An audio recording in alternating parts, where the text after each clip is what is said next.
What is going on, everybody, and welcome back to the Fight Podcast. I'm your host, as always, SERG VICENTE, and we have a great show for you guys today. As we already know, we have a huge fight card coming up this weekend, none other than the Mecca at Madison Square Garden. That is going to be fantastic in New York City, man. The UFC is back. UFC 281 headlined by none other than the champion, Israel Adesanya, and Poirer's Alex Pereira, man. So that is going to be a great one. We're going to go ahead and break that card down for you and so much more in 20 minutes or less. If you are watching live right here, we appreciate you watching live. Make sure you listen to the Fight Podcast everywhere podcasting is available: Apple, Google Play, Spotify, SoundCloud, and Stitcher. And do us a favor, please like, share, and subscribe. We really appreciate it. Check out the Fight Podcast. All of our interviews, everything. We recently spoke to the great lightweight Terrence McKinney, as well as the coach extraordinaire Eric Nixick. So go ahead and check that out. Those are live on the channel right now. All right, let's jump into it, man. UFC 281 is a great card. Gotta love what we have. I mean, every time we have one of these legendary fighters, somebody, one of these champions, multiple title defenses, a champion to the point that you're so great that people start hating on you. And that's the point where Adesanya is right now. People are at the point where they're starting to hate on him because he's winning so much, going for his 7th title defense at middleweight. He's also going for his 13th straight win at middleweight, which would be a middleweight record, surpassing the great Anderson Silva. So there's a lot going on. This dude is fantastic, but he is going in there against an opponent that he does know. Granted, he hasn't faced them in MMA, but he has faced them twice before. Alex Pereira actually owns 2 wins over the champion Israel Adesanya in kickboxing, and I'm sure everybody knows it. Everybody's heard it. And by this point in time, I'm certain everybody's seen the clip. The second time around, Alex Pereira did go ahead and knock out Israel Adesanya. So with that being said, do I think, Poirer's is going to come in here like everybody's saying, oh, look at what he's done. He's 3 in a row in, the UFC. We're talking about Alex Pereira. He's run through everybody. He just knocked out Sean Strickland. He's going to do the exact same thing to the champion. Look, man, I'm not going to say that. Yes, he did knock out the champion in kickboxing, but go back and watch both of those fights. And I'll tell you one thing. The first fight, I just recently watched it. It's very close. It's one of those that either fighter was going to win. Adesanya thinks he got robbed.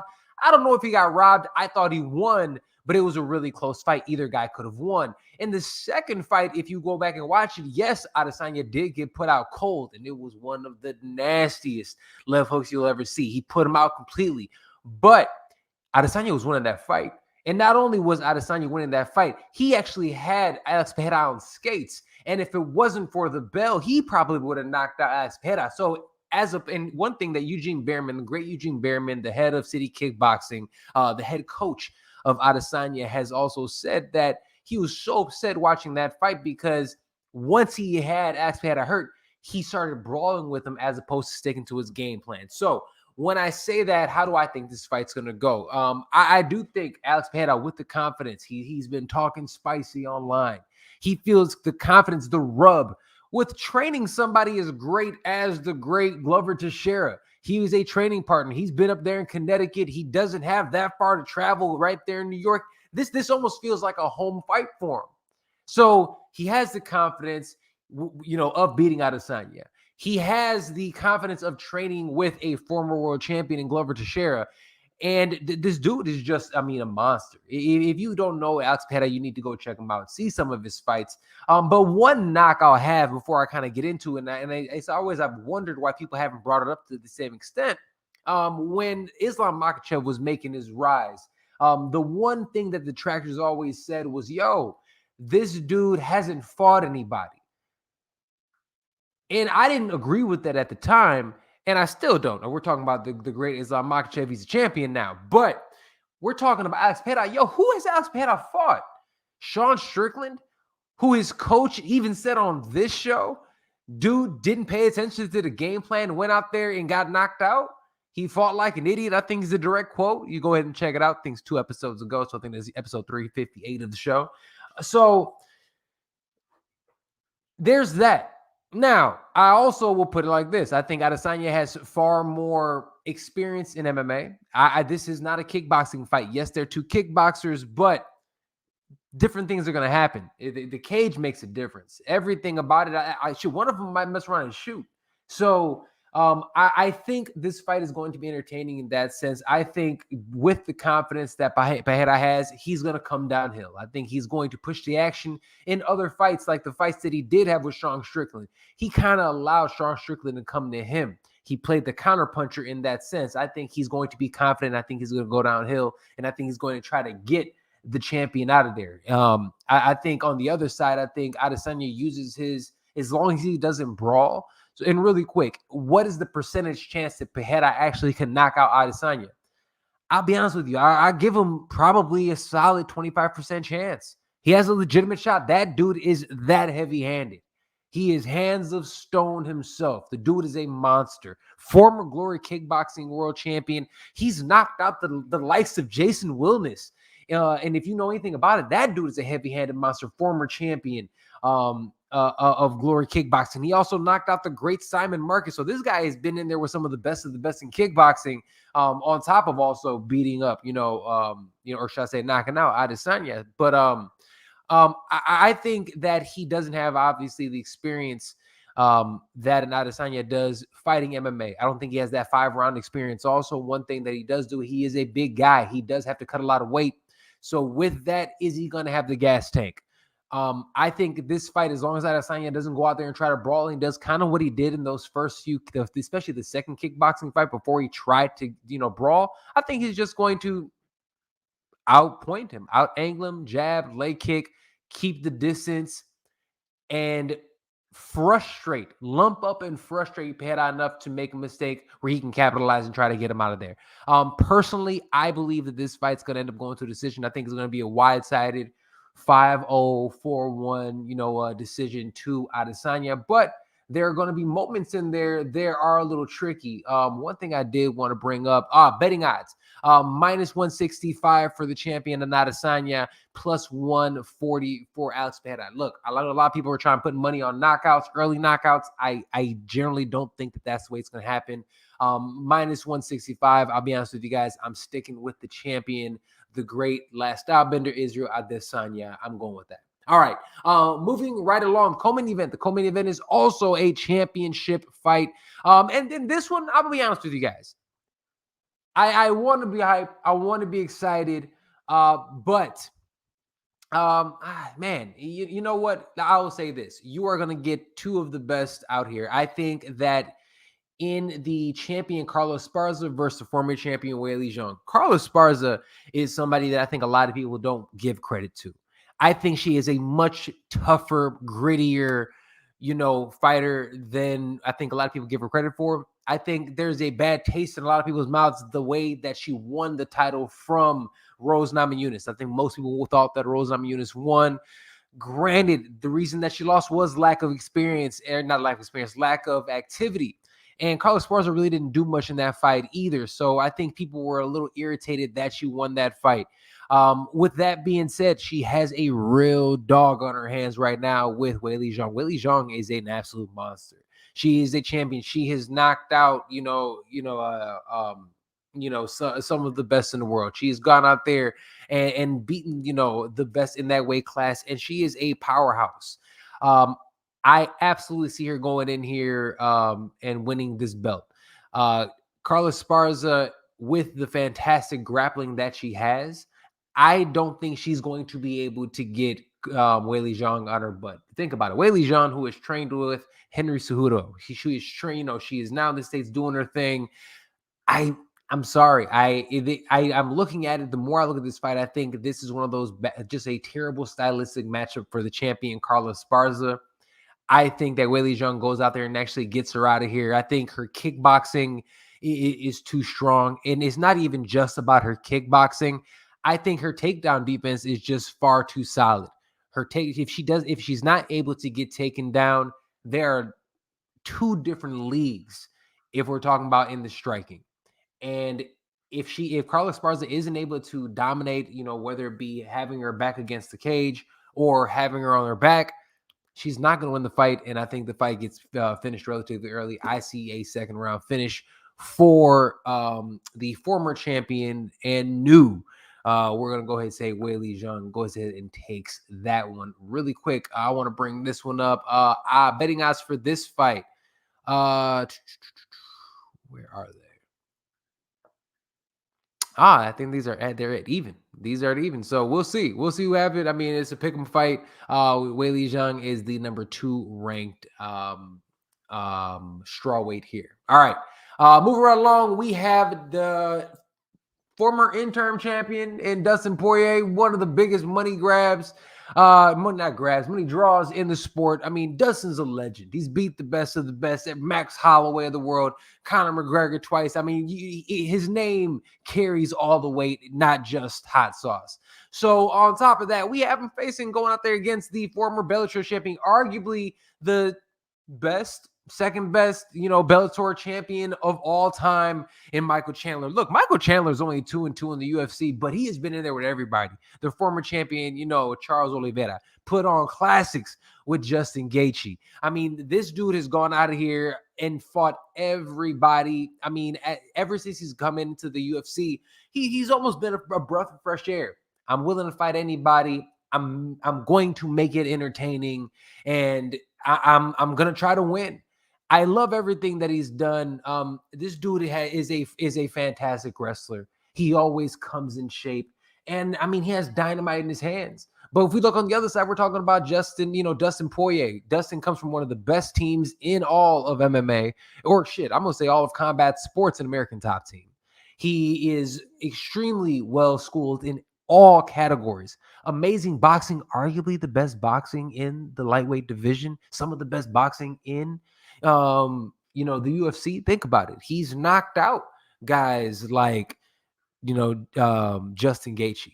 He's knocked out guys like Conor McGregor, guys who are known for their heavy hands and their striking. Dustin's been able to go in there and outbox him. Max Holloway. We look at Max. I'm the best boxer in the UFC, baby. We know how dope he is. And look, man, and Dustin beat him up, got him out of there, won his interim title in a fight against Max Holloway, as well as beating him, I think it was Max's, second fight in the UFC. They were both really young. I mean, literally 8 to 10 years ago at this point in time. But, I mean, these are two of the best in the weight class. How do I see this fight going? Look, yes, I can see this fight, first round, somebody gets caught quick, or I can see it being a real war of attrition. I'm looking more for a war of attrition. And if it does end up being one of those wars of attrition, I have to go with Dustin Poirier. Dustin is battle tested. And not only is he battle tested, because Michael Chandler is definitely battle tested, but the way that he's won in those matchups, whereas Michael Chandler has not. So that is why I'm leaning towards Louisiana's own, the hot sauce slinger himself, Dustin Poirier. All right. Let's talk about this. And this one almost hurts my heart to bring up. It really, really does. This is, I believe, going to be Frankie Edgar's last fight in the UFC. Frankie Edgar is a monster. Oh, by the way, Dustin Poirier, Michael Chandler, minus 175 for Dustin Poirier, plus 150 Michael Chandler.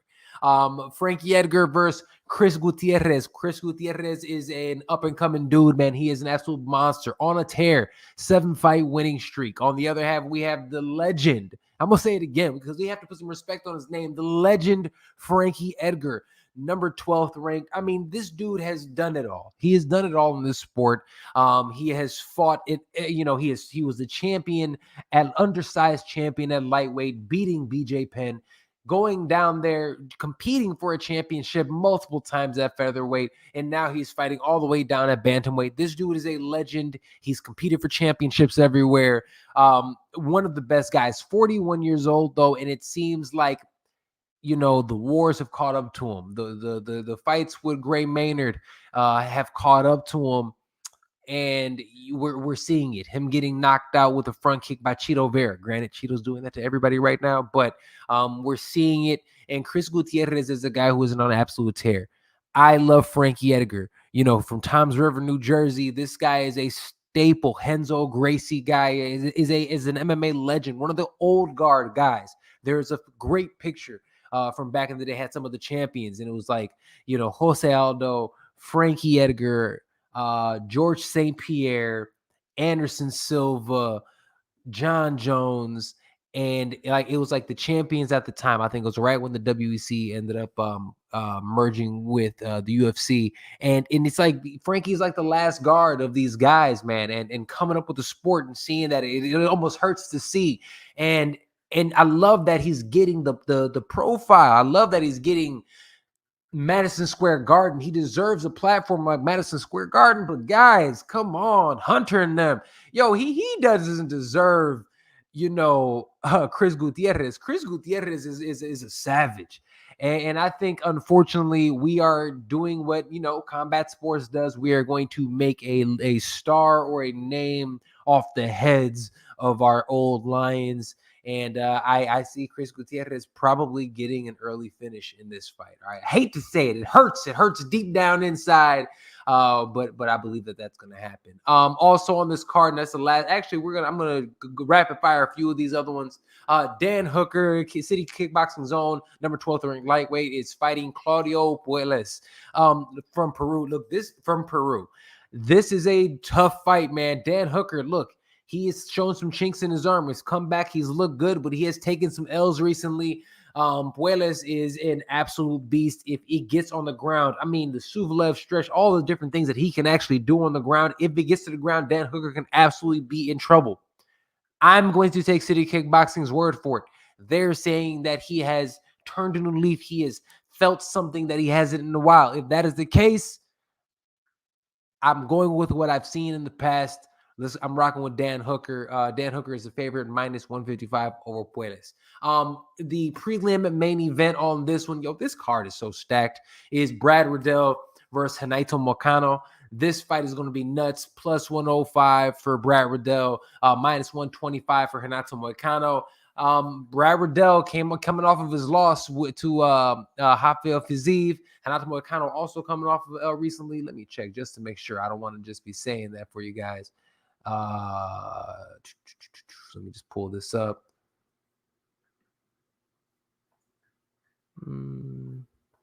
Is he coming off? Can't find it. All right. Not even worried about it. Okay. So they're both coming off of losses. They both need this. Look, Moicano at lightweight looks great, man. Even though he lost his last fight, he's been looking solid. He's big for the weight class still at 5'11", 6 feet-ish. Brad Riddell, 5'7", but maybe I'm caught up in it. I think Brad Riddell is a better striker. He's one of the best strikers in the world. Look at what he's done, in his kickboxing career. Dude is an absolute savage, and he's a dog. He's tough as it gets, and he can grind out a win if he absolutely needs to. I'm rocking with Brad Riddell in this one. Also on this card, man, we have Ryan Spann versus Dominic Reyes. Dominic Reyes looks like he needs to get off a schneid versus Ryan Spann. That's going to be an absolute fantastic fight. Matt Frivola versus Azitar is going to be a great fight. Look, all in all, man, what a stacked card. I mean, Carlos Oberg as well as on this card. A lot's going to happen, and a lot is going to really, show how a lot of these weight classes are going to show up for Adesanya. I mean, a lot has to do with his legacy on this one. Is Alex Pereira legitimately the boogeyman of his career? Or is he going to go out there and continue his dominance and his legendary reign as champion? Frankie Edgar, is he going to end up, honestly, having that storybook ending in Madison Square Garden? Or are we going to go ahead and make an example out of another legend? Look, so much and more. Dustin Poirier, Michael Chandler, who gets a title shot next? Look, man, I know there's so many up-and-coming killer lightweights coming up, but at this moment in time, still, specifically because Charles Oliveira lost, I have to say, Dustin Poirier, this is a number one contenders fight. I gotta love that. And Weili Zhang and Carlos Esparza, I know I didn't hype it up as much as I wish I could have, but all in all, Weili Zhang is a treat to watch. And Carlos Esparza, at the end of the day, is tough as it gets. Curious to see this one. All right, guys, that is about all time we have for today. I said it's going to do it in 20 minutes or less, and that is about 19 minutes. Love you guys. I appreciate you checking us out. Make sure you check us out everywhere. Podcasting is available. Apple, Google Play, Spotify, SoundCloud, Stitcher. Also, make sure to grab merch. We have merch, Etsy.com/shop/thefightpodshop. You could grab, sweatshirts like this. Everything is Champion brand. We have mugs as well. Like, share, subscribe to this video here. Thank you guys so much. Love you guys. We will see you next time right here on the Fight Podcast. This has been episode 360. All right. Peace out.